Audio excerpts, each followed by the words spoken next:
बेशक इज्जत और जिल्लत देने वाली ज़ात मेरे अल्लाह दी आ, लेकिन कुछ लोगों ਨੂੰ इज्जत रास नहीं ਹੁੰਦੀ। अल्लाह पाक ਦੀ ज़ात ਉਹਨਾਂ ਨੂੰ ਨਾਮ ਇੱਜ਼ਤ ਸ਼ੋਹਰਤ ਤਾਂ ਜ਼ਰੂਰ ਦਿੰਦੀ ਆ, ਲੇਕਿਨ ਜਿਹੜੇ ਉਹਨਾਂ ਦੇ ਅੰਦਾਜ਼ੇ ਬਿਆਨ ਹੁੰਦਾ ਨਾ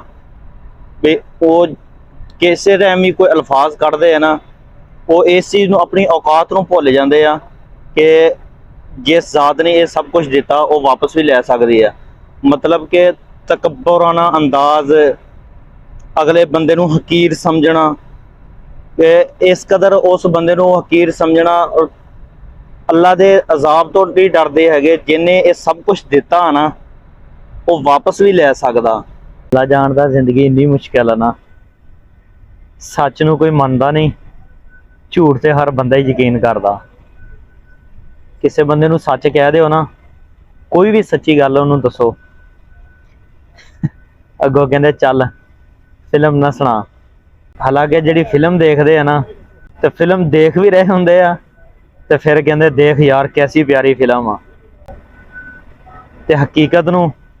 फिल्म का नाम दे देंगे आ, तो फिल्म नूं कह देंगे कैसी यार कैसी फिल्म आ यार,